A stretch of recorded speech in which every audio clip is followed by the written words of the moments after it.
And welcome, Hoosier fans, to another victorious episode of Doing the Work, the first show on the Back Home Network covering IU women's basketball. This is our 94th episode, recorded on Wednesday, January the 3rd, 2024. I am your host, Kathy Amos, and I am joined tonight by my co-host, Jeff Marlow. And today we will be breaking down your number 14 Indiana Hoosiers 77-71 win over the Fighting Illini. The Hoosiers have now won 10 in a row. And with that win, it brings their record to 11-1 overall and 2-0 in the Big Ten. So currently right at the top of the Big Ten standings where we expected them, maybe just with a few other different teams than maybe we had expected them to be with. But nonetheless, our Indiana women are doing what they need to do, and they just keep winning, and that's what we love to see. But as usual, we will start this show with our Hoosier Proud banner moment. And Jeff, for me, I'm going to kind of go with right towards the end, I think happened the banner moment for me with 41.2 seconds left in the game. Coach Morin takes the timeout and gets the team together. They start to come back out on the court and then promptly turns around and takes a second timeout. So I'm not sure if she just didn't like what she had seen from Illinois coming out on the court, or she changed her mind, or what happens. But whatever it is, it was good for us, because then they came back in and Yarden went in and they drew up a play for her. She got a 3-pointer and she made that 3-pointer, making it 67-71. And then immediately after that, she came down and was fouled on a defensive rebound and had 2 more free throws, putting us up 67-73. And that was pretty close to the final score of the game. And to me, I think that really solidified, the team coming out right out of that right after that timeout, being very hyper-focused, and especially after the way the third quarter in particular defensively started. I think we really needed that jolt from Yarden. And, she would end up having, I lost my thing. She ended up with 12 points, and 5 of them were in that 10-second stretch there in that time. And, it's another example of Yarden coming up clutch and, how our players know the role on the team. And in this case, Yarden came out and kind of solidified that for us down the stretch. So for me, that was our banner moment. And as always, our banner moment is brought to you by Home Field Apparel. They're the presenting sponsor of the Back Home Network, who includes Assembly Call and Crimson Cast. Home Field is constantly releasing new schools or updating their products for schools in their existing line. So you are bound to find something for you or anyone in your life that just loves great collegiate gear. Not only do you get great apparel, but you're supporting an Indiana-based business that has its roots in the Kelley School of Business. So go to homefieldapparel.com and use our promo code HOME23 for 15% off your entire first order. Again, that promo code is HOME23 for 15% off. And the website is homefieldapparel.com. Wear one for the team.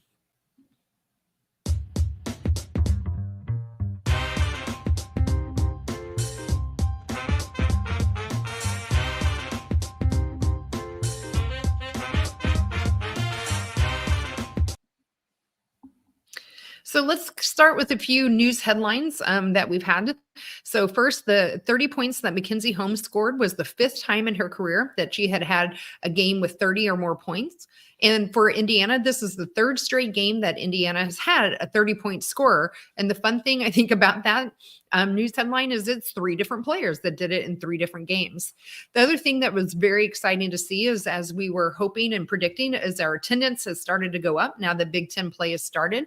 And the attendance we had on that Sunday was 11,600, the largest crowd so far this year and the 5th largest in school history.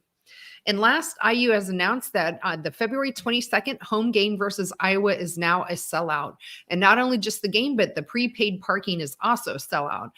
So any free parking will come now on a first come, first served basis. So if you're planning on going to the game, get there early and get your parking spot. So Jeff, I'm going to kick it over to you though for your Marlow's musing. What's on your mind tonight? Yeah, excuse me. I think it was, we went to the game. The family went and kind of made it our New Year's Eve day thing to go to the game and enjoy the game. And it was really a good game. It was really kind of frustrating at times too, though, because IU would pull out to a double-digit lead, and then Illinois would show why we thought maybe they were one of the 5 best teams in the league. But here they are sitting at 0-3, 0-2 after the first 2 games in Big Ten play. with that, it just, it was, it was like, okay, let's put them away. Let's put them away. And then Illinois would make a run. In fact, got it back to where it was actually tied in the fourth quarter and such. And the only thing about that banner moment, Kathy, I totally agree with Yarden, making the clutch play there. I'm not sure that's exactly what they designed. I think, Chloe drove the baseline hard. And I think the idea was to try and get Chloe to the rim, but they cut it off pretty well. And Chloe made a nice adjustment on it and kicked it out to Yarden. And from we were saying at the other end, you could tell that she had her feet set, and we were able to see the trajectory and everything. And you just tell it looked like it was going in all the way, and it kind of rattled in a little bit, kind of hit the rim, kind of rolled back to the board and went in. But yeah, it was nice to see Yarden step up, because that's one of the questions we've kind of had. Who is that person going to be in that situation from that standpoint? And I think Coach Moore learned a little bit about that, who that is on her team. It's definitely going to be Yarden in a situation like that. But I also think it tells us that she trusted Chloe to make the right play. And in a game, and we're probably not going to talk about Chloe a ton, but I thought Chloe played really well, but it was kind of an anomaly for Chloe. She had more turnovers than she had assists. I can't remember the last time that happened for Chloe Moore McNeil to have that. But overall, I thought they looked better. I thought the defense looked better, and just like it's building. I felt like the passing, especially to Mac on time, was better. And so you could really start to see, even in a 6-point win, you could see some of the things that Coach Moore been harping on in post-game press conferences, and I'm sure been harping on in practice, starting to kind of take fruition. But I'm sure we're also going to talk about some of the notable numbers about some players that didn't have great games. And I just think that, in the Big Ten, you got to have a little bit more balance. We got away with it on Sunday, but I just think we need a little better balance, especially from the players that were starting. And again, I think we'll talk more about, I'll save some of that for the notable numbers. All right. Sounds good. Well, Jeff, let's just go ahead and jump into it today. Let's talk about some pivotal plays. And since you're already kind of on a roll here with your thoughts on the play, what else do you have down for any specific plays that you have? I'm going to go back into the first half, Kathy. In the second quarter, I was actually taking some notes while I was at the game, and kind of had to go back and tweak it a little bit. But 2:17 to go in the first half, second quarter. Mac made a 3-point play, made the score 34-23. We were up 11, and I think everybody was starting to feel pretty good about that, a pivotal play. But at the end of the half, and this is the pivotal play I was really wanting to get into. Chloe, and I'm not saying Chloe per se did anything wrong, but the shot clock was off. The clock's winding down in the half. You really want the last shot there. You don't want to give the other team an opportunity to get another chance at the other end. And so Chloe went a little quick. She got fouled, and she hit one of the two free throws. That made it 37-28. At that point, a 9-point lead, but she missed the second one. Illinois outlets it really quickly to Genesis Bryant, who goes down and hits a 3 at the buzzer. So that 3-pointer by Illinois just seems so huge at the time, because it gave them, for what I felt like kind of the first time, some momentum in that first half going in. I was kind of like, the second half may get interesting, just because now there's a huge difference between a 9-point lead and a 6 or whatever. So, but that pivotal play right there, which it didn't come back to get us, but I just thought that was something that you want to try. Maybe I would not be shocked if Coach Moore and the staff talked a little bit about that on Monday and Tuesday in practice about, hey, we like the idea of what you did. It just needs to be a little bit later so we don't give up an opportunity at the other end. Yeah. What about you? What you got? Yeah. I don't know. It's not actually a play, but just something to point out. I thought our defense was actually pretty good. We held Illinois to 71, which was below their average again for the year. But in particular, in the first half, I thought on Makira Cook, we were really fantastic. She didn't score at all in the first half. Now, Cook would go on and end up scoring 24 in the second half. But in that first half in particular, I thought the defense on Cook was just stellar. And I'm quite sure if, and again, you can fact check me, Chloe Moore McNeil was doing most of the the defensive work on Cook that first half, which I think there was a lot being asked of Chloe Moore McNeil, as a senior. And all season. But I think in this game, it really kind of showed up a little bit in her statistics, to your point with the turnovers. One of the things we've been hearing quite a bit is, Coach Morin and very publicly saying how she wants Chloe to be more aggressive offensively. And, now she's already being defensively aggressive. She's being the floor general, and to add in the scoring part. I think it might have negatively affected a little bit of her game with the turnovers. I think she looked a little bit, rushed at times, but for the most part, overall, I thought Chloe's game was really pretty good. And to me, that defensive effort in that first half in particular on Cook was an example of that for her. Yeah, I thought I really thought overall, except for that last little segment, that last couple of minutes, I thought the defense in the first half was really, really good from that standpoint. For me, and then I'm going to jump into the fourth quarter here, and I'm going to go to about the 3-minute mark. There was a defensive segment, and I forgot to look. I think I can pull it up here real quick. I'm trying to remember exactly what the score was, and it was, not the right quarter. We had just taken the lead 63-60 on on free throws by McKenzie. So we were just up 3 and then we came down on the defensive end, and we had a really good defensive segment where Mac had a block. And then while the ball was getting, was Illinois got it back, trying to go to the basket, and Sydney Parrish was able to reach in, grab the ball, force a jump ball, and I think gave us the possession. But I thought that segment in a game where we'd had the lead, lost it, now finally got back to a 3-point lead and felt like a little bit of comfort. What a big defensive possession, because I thought that really set the tone for the last 3 minutes of the game. Yeah, I remember that, and absolutely agree. And again, I think, overall, except for a stretch in the third quarter, I really had no problem with our defense that the team played. So one thing I did want to point out, and again, I don't know if it was a pivotal play or not, but to me, it was something that I thought was good to write down and to talk about, was also in that fourth quarter where Illinois had tied it up. It was 54-54. And, Sarah had really been struggling offensively in terms of scoring.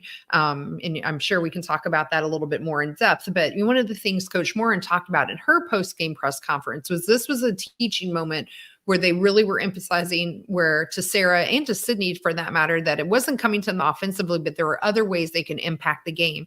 And in this case, I thought Sarah did. So at 7:42, Sarah drove, and she really wasn't trying to force her shot. Instead, she found Mac down low, who would go up for 2 to finally get us that lead back at 54-56. And to me, that was where I thought play from Sarah, because she wasn't pressing. She wasn't trying to do more than what was coming to her. And she took what was coming to her in the game, which in this case was getting the ball to McKenzie, who really offensively was on fire, I thought, on Sunday. So to me, I think that was a pivotal play because it gave us the lead back, and again, highlighted to me what Sarah was doing, which was what the coaches were telling her to do, which was to focus maybe on some of the other aspects of the game where you can impact things besides shooting, which is what, we've been kind of coming to know for Sarah. Yeah, and I'll go back to another one. You talked about the baseline out of bounds play that we set up for Yarden. Actually, I think it came off a sideline set, a sideline out of bounds, and that was interesting that Coach Morin took those timeouts back to back like that. A lot of us in the crowd were kind of like, "What? What's going on?" Yeah, we were at home too. And I'm not sure exactly because usually in a situation like that on the sideline out of bounds with that much time, you're not necessarily thinking, "Oh, I'm really concerned about what the defense is showing." So and sometimes you'll get this, and I think it may happen in the college game too, is sometimes kids see it on the board, and then, when they're drawing it up, but when they go out on the floor, they don't get to the right spot. And so I wonder if maybe that had something to do with it. But anyway, I'm going to go back to mine. This is just a little bit earlier in that fourth quarter with 106 to go. IU had the ball out under their own basket, baseline out of bounds, and they ran a really nice set to get McKenzie a shot inside. She hit it. She got fouled, made the free throw, and put them back up. It was tied 65-65. That put us back up 68-65. So I thought Terry Morin, just by your comment earlier on the banner moment, Terry Morin had a very good day drawing up stuff on the out of bounds stuff. Yeah, I thought and all the coaching was just really good, really, to be honest, on both sides of the court. I thought Illinois, I thought Shauna Green coached a nice job as well, too. She made some good halftime adjustments. As I noted, Cook had nothing in the first half and came out and was able to score 24 in the second half. And, excuse me, and Illinois just looked like they came out on fire and after that halftime and really took it to us. And they weren't, again, going to be afraid of the loud crowd, the large crowd, or being in Assembly Hall.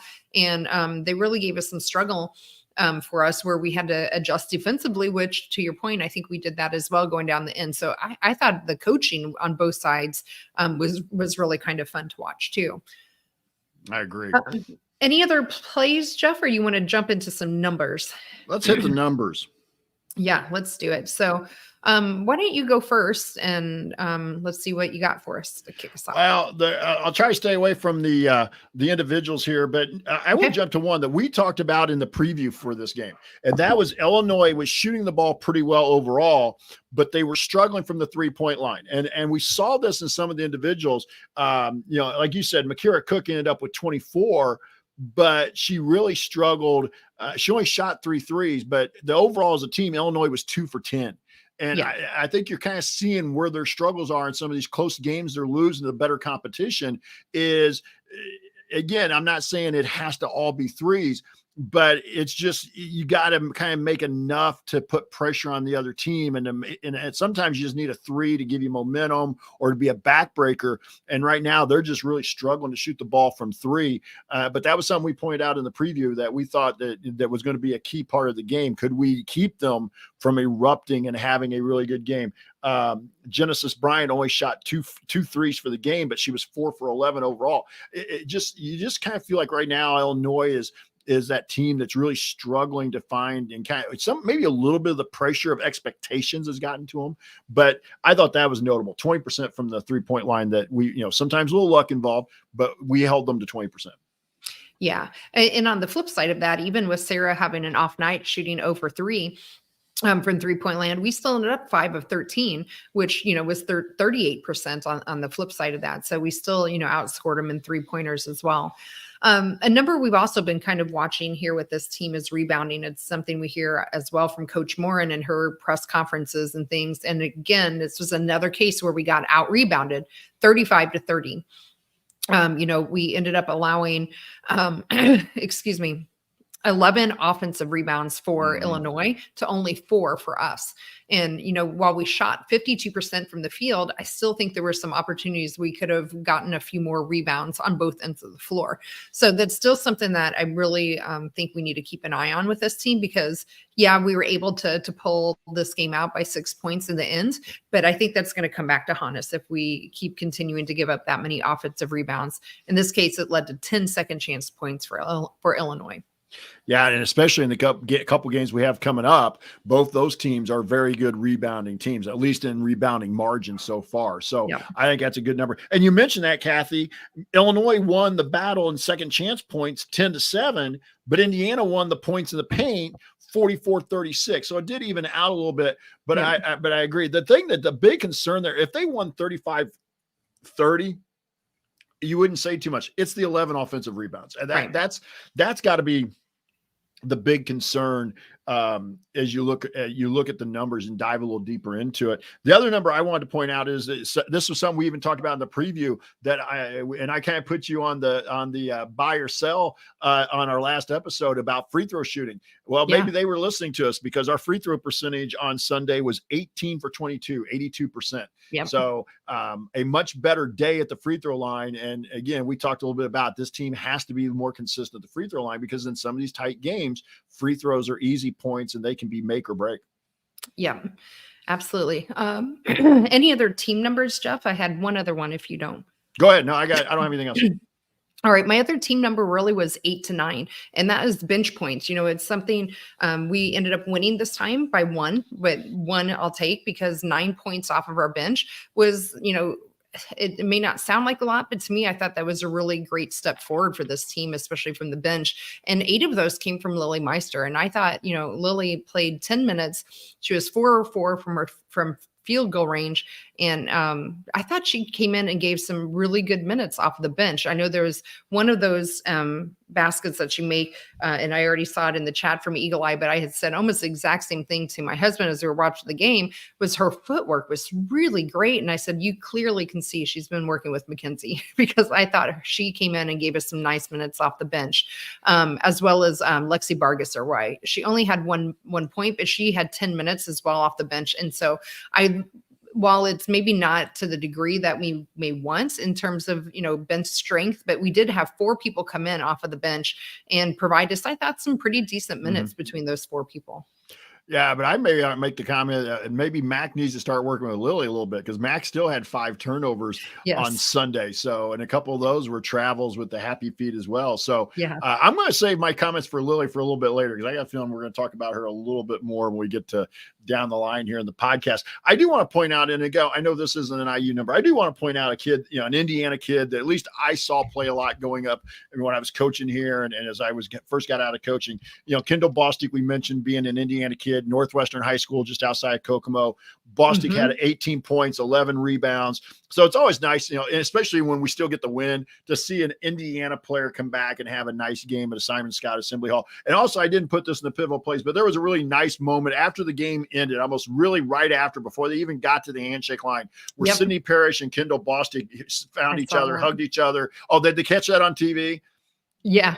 Okay, well, that's great, because those are two. I'm not exactly sure of the history, but I wouldn't be surprised if they didn't play some AAU ball growing up. But Kokomo, Northwestern, Hamilton Southeastern had some battles. So that, there's some just a really, you could tell there was a connection between the two. I thought that was really neat to see after the game. I didn't realize they were able to capture that on the TV. Yeah, just before they cut away. Yeah, it was fun to see that too. Yeah.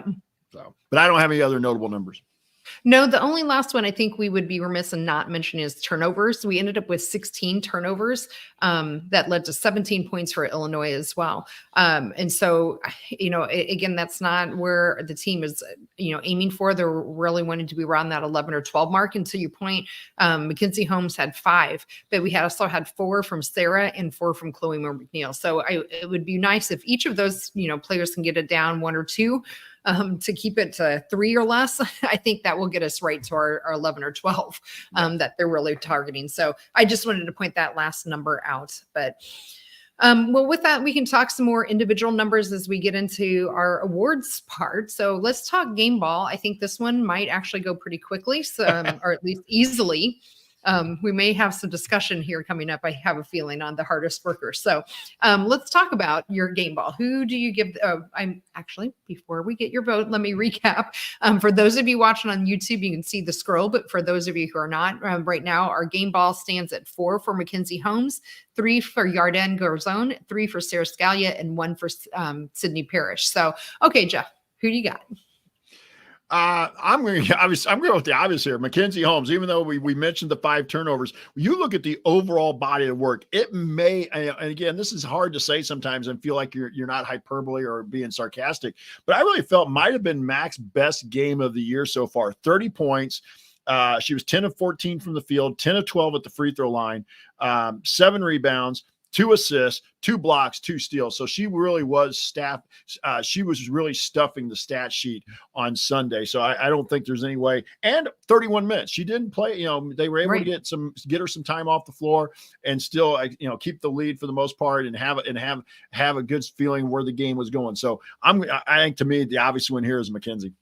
Yep. I'll make this pretty easy as well. Cause Mackenzie for me as well. I thought that was one of her better games this year for sure. If not the best one she's had so far. Again, only blemish is the turnovers, which again, we saw that from her junior year. So we know she knows it's there. So I still have faith that she'll get that cleaned up. Oh, hey, by the way, real quick, I'll wait for you to get to the next segment. Okay. All right. Well, moving on to our Grace Berger hardest worker. So Jeff is putting up the scroller here. We got Sydney Parrish and Mackenzie Holmes, each with 3. Lexi Bargesser with 2. Lene Beaumont, Lily Meister, and Chloe Moore McNeil each have 1 so far this year. And Jeff, I've already asked for some votes in our chat here, because I have a feeling we're going to go in different directions here. So why don't you go first? So, although I think I know who you're going to vote for. Yeah, I may get away. But by the way, kudos for people who didn't get a chance to see the game. Grace Berger was in the house on Sunday. They presented her with her Big Ten championship ring. They had a little video montage on the intro before they introduced her to the crowd. We didn't stick around after game. I really would have liked to have stuck around a little longer, maybe try to get down to the floor and see if I could meet up with Grace and a couple of the kids, players afterwards. But we didn't, we were kind of worried about the weather. They were talking about getting some ice up here in Northwest Indiana, and we wanted to get home before the crazies were out on the road on New Year's Eve. So we didn't really stick around. But Grace was in the house, and I think that was her first time back to Simon Scott Assembly Hall since she had graduated. So, but it was neat to see that, and you could just tell the way the players kind of reacted as well to it. I'm going to go with Lily. I know there's arguments to be made for others, but I thought the 11 minutes that Lily provided, the 8 points, the 2 rebounds, the 2 steals, I really felt that Lily provided that spark, and it was limited minutes, but you didn't feel like we were missing anything when Lily was on the floor. And again, I think Lily probably had her overall best game on Sunday, and hope we continue to build on it. I think we saw about as close to last year's Lily on Sunday, maybe better, but it was more reminiscent of last year than kind of her first few games this year. So I'm going to go with Lily Meister. Yep. So we're going to look to see the chat map can break her tie. For me, Chloe Moore McNeil is my hardest worker of the game. She ended up with her best by far offensive output. And I know that's not always the criteria we're looking at for this, but she had 19 points on 7-11 shooting, 3 of 4 from the free throw line. She got 2-3 from 3-point land. She added in a couple rebounds while her assists were a little bit down for her. When you're scoring 19 points on your own, you don't really have to assist as much. So 3 assists. Her only blemish, kind of similar to Mackenzie, was the turnovers, which again, she had 4. But it wasn't just the offensive numbers that she put up for me. It was also the defensive end. Like I mentioned on the, first half, she kept cooked to 0 points. And then she's being asked to really lead the floor in terms of point guard ability and being asked to be more aggressive. I wasn't real surprised with the turnovers. So for me, I thought Chloe just had it on both ends of the floor. And she really looked to me from the beginning to be more aggressive, looking for her shots. So for me, I am voting for Chloe on this one. So let's see what the workaholics, I think, are going to agree with you, because I haven't seen anybody except Chloe Moore McNeil mentioned by the workaholics. Yep. So yes. All right. Well, we'll give that to Chloe then. So I believe now that gives us her second hardest worker of the Grace Berger Hardest Worker Award. So in a row, actually. So Jeff, since we're kind of trying to wrap this up here a little earlier than what we normally would do you have any other overall thoughts on the Illinois game before we talk about what's coming up? Yeah, real quick, I do think we've mentioned her kind of in passing, but I do want to point out Sydney Parrish did not shoot the ball very well, and you mentioned this a little bit ago. But 7 rebounds, 2 assists, and a steal. So I thought Sydney had a fairly solid game. And you look at, especially one of the things I always look at with Sydney is fouls. She only had 2 fouls. So that means she's staying on the floor as much as possible. She's not getting in foul trouble and having to go to the, kind of the auto bench routine. So I do think we need to shout out to, especially the 7 rebounds, 2 assists, and the steal by Sydney Parrish. Yes. Oh, one thing too, Quayne just pointed out in the chat that we didn't talk on is that we played Lily and Mackenzie at the same time, which has not happened before, which was an interesting look.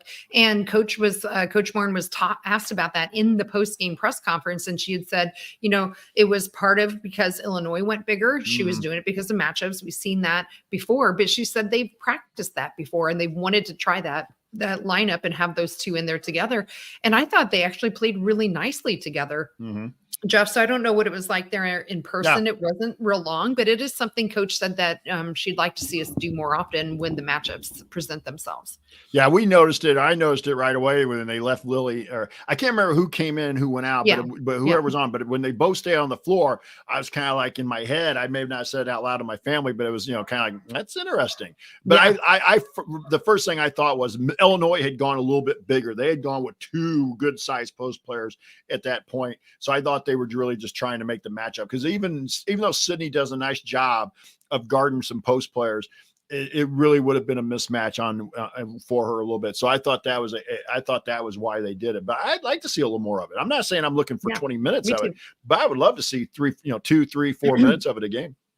Yeah, me too. I thought it was really good. Lily especially, I thought was setting some really fantastic screens for Mackenzie to get her open down there. So it was nice to see that. So, well, Jeff, why don't we go ahead and talk about our upcoming game that we have coming up, which is against Michigan. This game will be tomorrow night, January 4th. The game tips off at 7 Eastern, 6 Central. It will be on the Big Ten Network, Big Ten regular, not Big Ten Plus. Michigan is currently number 36 in the net. In terms of the overall series, IU leads the all-time series 48-29, including 26-8 at Simon Scott Assembly Hall. This game will be at home again in Bloomington, so this will end their nice long home stretch that they've had before they have to go on the road. But this one will be at home. Terms of last year, Indiana won both of those matchups, 65-61 at home, and then 92-83 on the road. And in the last 10, Indiana is 6-4 against Michigan. So Jeff, you want to talk a little bit about Michigan's record and a little bit about their team stats? Oh, we can't hear you. You might have muted yourself. Sorry, I did. I muted myself because the puppy was barking in the background. But anyway, this is one of those that you might surprise a lot of fans when you look at that how much IU leads the series here. Because no offense to the program, but this was not a dominant women's basketball program for a big chunk of the 90s and 2000s. And so to have a plus 19 advantage over Michigan is a little.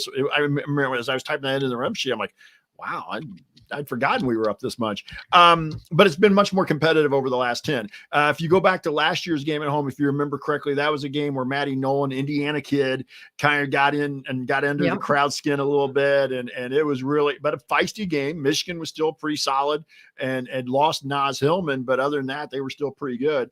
And so it was a pretty physical, pretty chippy game. I don't think we'll see that this time around. Maddie Nolan is transferred out. In fact, if you get the chance, I think she's playing at Colorado right now for a pretty good Colorado team. So Michigan right now, 11-3, 2-0 in the Big Ten. Now here's where it gets interesting with Michigan. Their losses are to Ole Miss, 60-49 in the Bahamas. But Ole Miss is number 62 in the net. They lost at Toledo. Kudos to them for going on the road to a mid-major. I'll give them credit for that. That was a true road game too, right? I mean, true road game. Not at a neutral site, yeah? No, at Toledo. But Toledo's number 85 in the net. They lost that game 69-46. They lost to Florida in the Jumpman Invitational down in Charlotte, 82-65. They're number 43. So their losses aren't like they've lost to top 10 teams in the net, top 15. So you're kind of like, but they defeated – Go ahead. Yeah. I was just going to say the surprising thing too is that those losses weren't even close losses. No. 60-49, 69-46, and 82-65. Right. That was the more surprising thing. Not necessarily that they lost them, but by the margin. But yeah, go ahead with the wins. But then they've beat Illinois on the road by 36. All right. They beat Ohio State in Ann Arbor. Now, again, it's a good win because Ohio State is number 17 in the net and you beat them by 9, but it was at home. So I'm not totally shocked by that outcome, even though I'm still of the belief that Ohio State is going to be a team you got to deal with at the end of the year. But they beat Middle Tennessee, who's number 59 and right now is projected in the bracketology as the automatic qualifier for that. They beat them by 14. And then they actually also went to Harvard and played a true road game at Harvard and won. But again, doesn't sound big, but Harvard's number 70 in the net. They're not an easy game on the road. So it's really kind of where are they? But right now, I think that to a large degree, you look at the individuals we're going to talk about here in a few minutes. I think sometimes this is one of those teams where the whole is much better than the individual parts. Together, they're playing pretty well. They're averaging 72.9 per game, which is 10th in the league. So they're not a high scoring team. If you people happen to watch Iowa, Michigan State last night, that was some fast paced action and it was probably not quite what you're going to get from Michigan, but they're only allowing 55.2. That's first in the league. They're first defensively. They're shooting 43.3% on field goals, 10th in the league. but they're shooting 37% on threes. That's third, and they shoot 21 threes a game. Now, they average 15.7 turnovers, but they force 18.9. So that differential makes them fifth in the league, and they're plus 10.7 in rebounding margin. They're plus 10.7. That's third in the league. Now, I think that number will come down throughout league play, but this is a team that we have got to keep off the glass. Right. Yeah. And I know, Jeff, you put some IU by the numbers in here. So just to kind of contrast that for everyone, we're scoring around 80 points per game and only allowing 57 points per game. So defensively, actually, Michigan's ahead of us right now in terms of points allowed at not by much, but by 2. But yeah, the bigger concern for me is the rebounding, a 4.3 rebounding margin for us. Compared to their 10.7. That number in particular has a lot of concerns for me as well. So that's the biggest thing I think we need to be, in my opinion, watching for.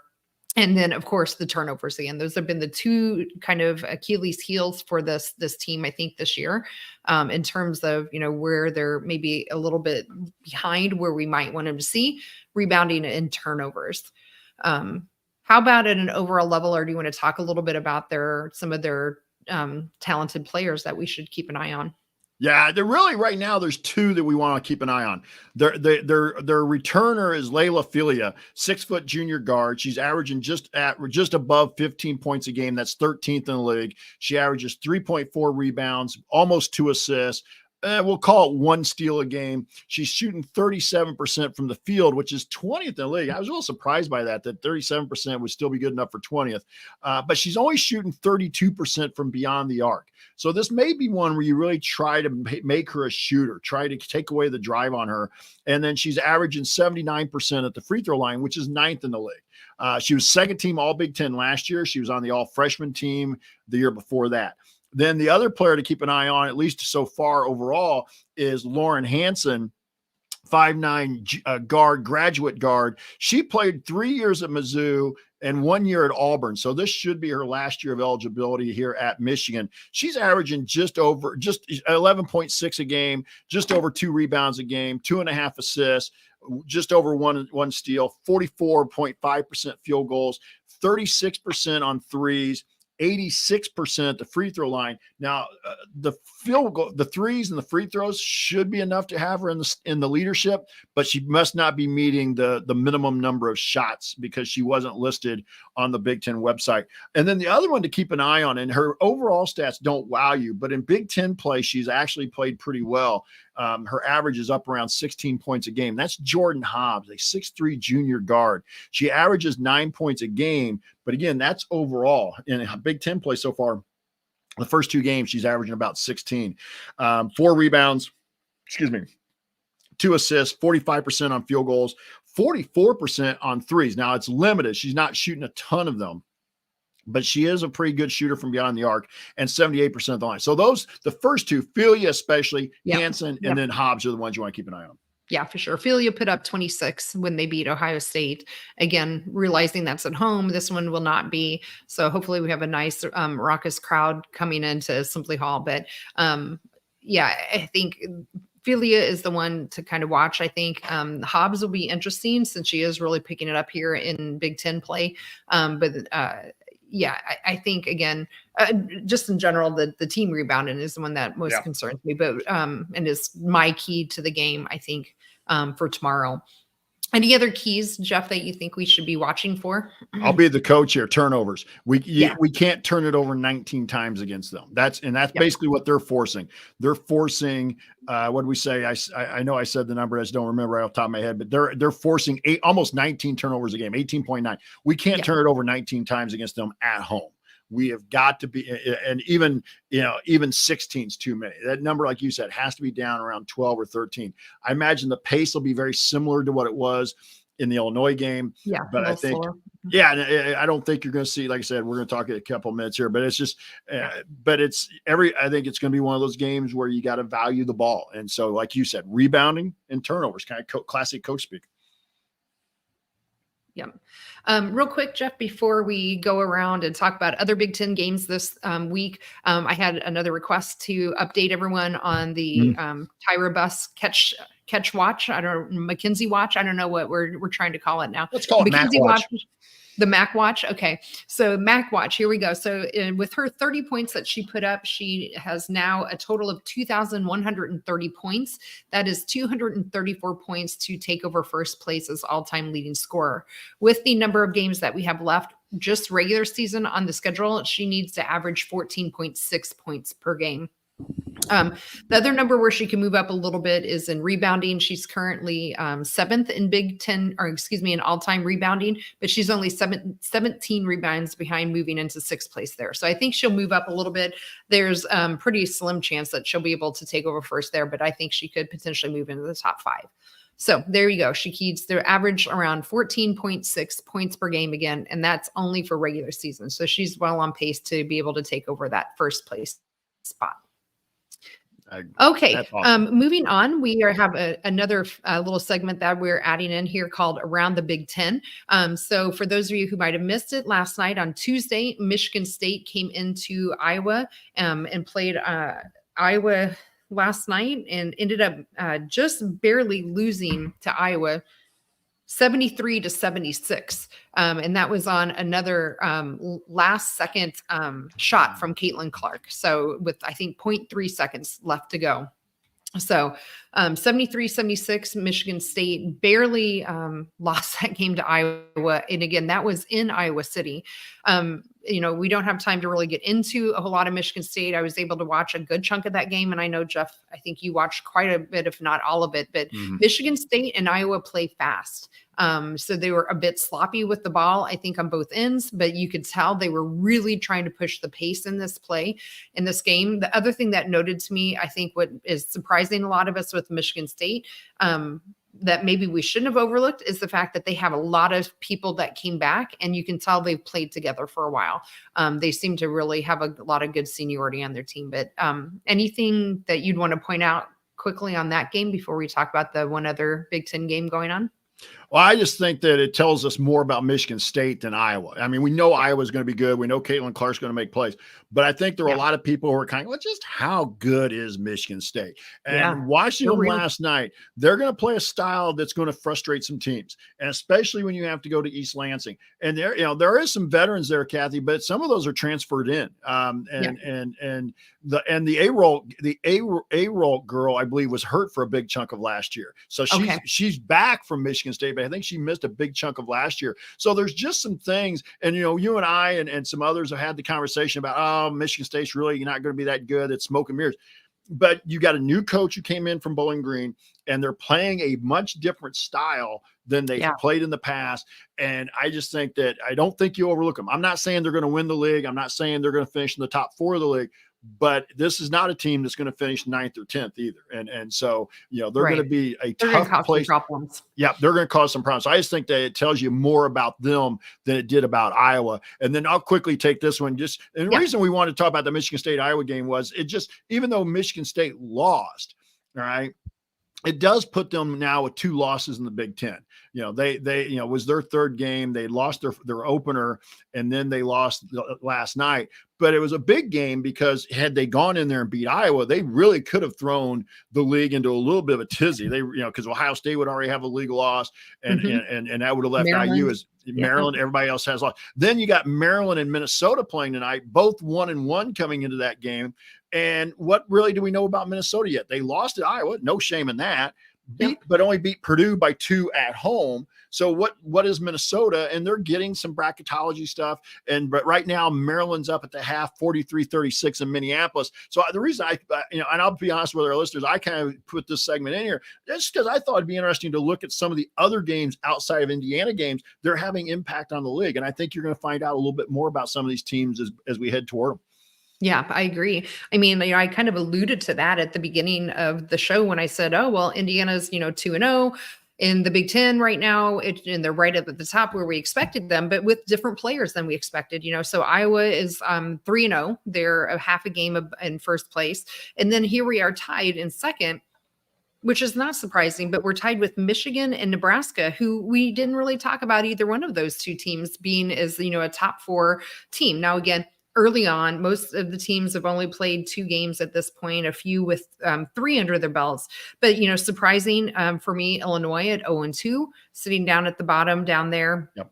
Ohio State losing that game at 1-1, and Maryland.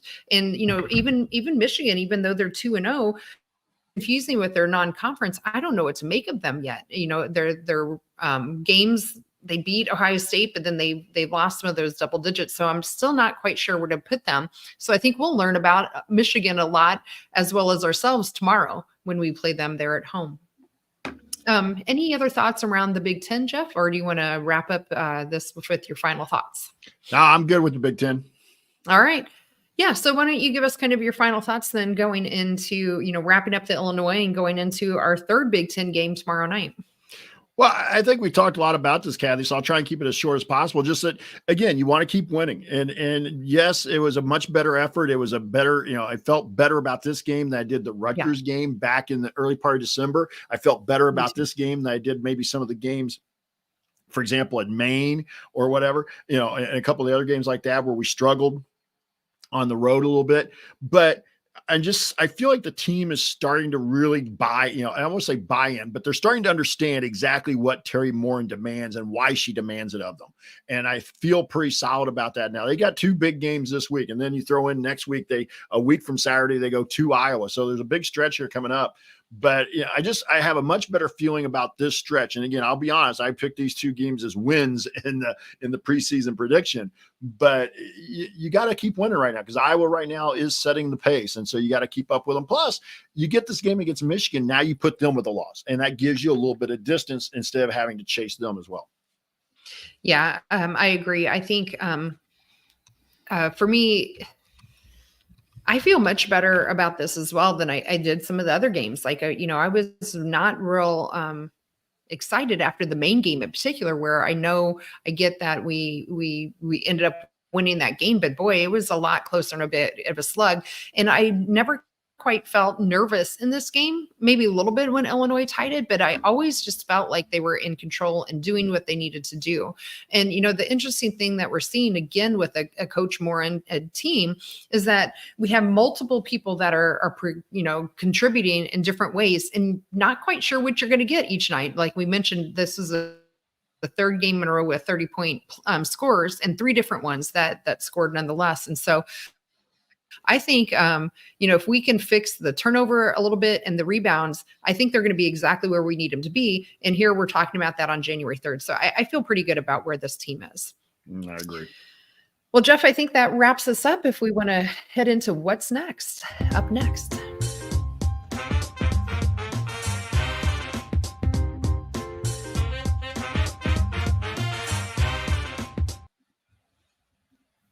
All right. For us on Doing the Work, we will not be going live immediately after the game tomorrow night. We will be coming back with you on Friday, January 5th. It'll be a little bit earlier since it's a Friday for our normal time. We will be going live at 6 Eastern or 5 Central. We will wrap up that Michigan game and preview Nebraska. And then we'll be coming pretty fast and furious here with you with some Doing the Work shows, because right after that on Sunday is the Nebraska game. And I am actually going to be going to that game now. So Jeff is going to be having Andy Bottoms from Assembly Call filling in for me on Nebraska, which is January 7th.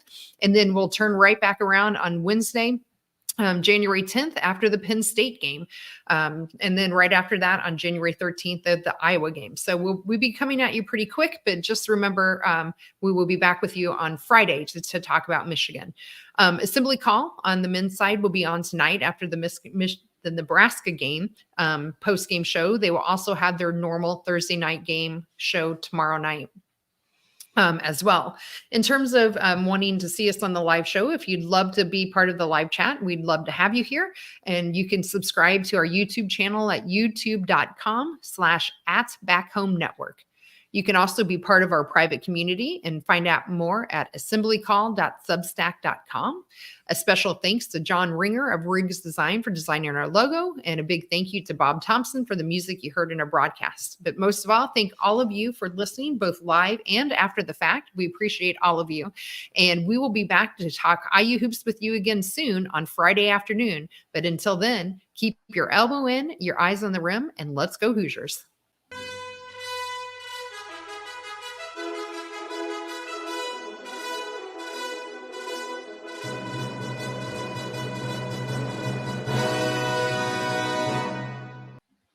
All right. Good time. Thanks, everybody. Thanks, everyone. Now we can go cheer on the other side of the basketball with men's basketball game tonight. So, but yeah, we'll talk Friday afternoon then. Yep. Friday afternoon, early evening, depending on which country part of you live in. Yeah. So 5 o'clock Central Time. We'll be back here on Friday. So till then, everybody, we're going to get out of here so we can go watch the men play and see if they can get to 3-0. Yeah, sounds good. Good night, everyone. See you, everybody.